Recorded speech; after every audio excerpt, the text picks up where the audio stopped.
Awit ika-45 kabanata. Awit sa maharlikang kasalan.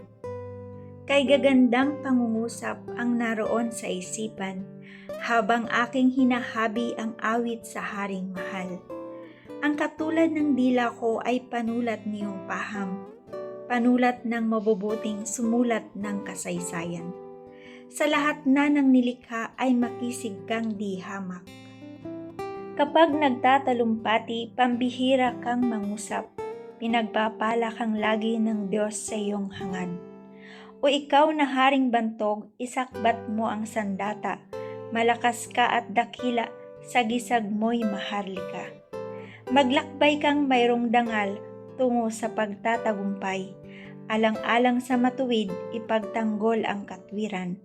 Tagumpay ay matatamo sa lakas mong tinataglay.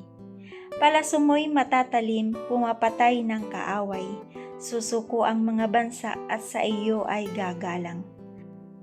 Yaong tronong tinanggap mo nakaloob ng iyong Diyos, isang tronong magtatagal at hindi na matatapos. Matuwid kang maghahari sa bansa mong nasasakop. Ang matuwid ay mahal mo sa masamay namumuhi, kaya naman ang iyong Diyos, tanging ikaw ang pinili. At higit sa kanino man, ang galak mo'y tanging-tangi.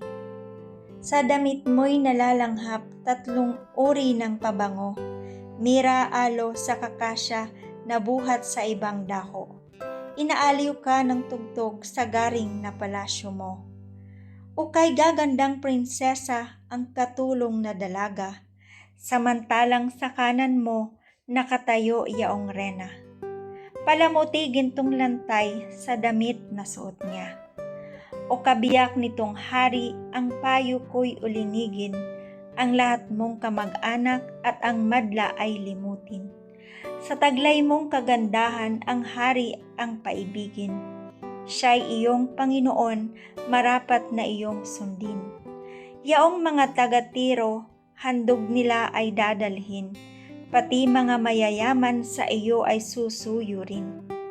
Ang prinsesa sa palasyo'y pagmasdan mo't anong ganda, sinulid na gintong-ginto ang niyaring damit niya. Sa makulay niyang damit, sa hari ay pinapunta, haharap sa haring yaong mga abay ay kasama. Sama-samang masasaya, ang lahat ay nagagalak, na pumasok sa palasyo at sa hari ay humarap. Darami ang iyong supling, sa daigdig maghahari, kapalit ng ninuno mo sa sinundang mga lahi. Dahilan sa aking awit, ikaw na may dadakila, kailan may pupurihin nitong lahat na nilikha.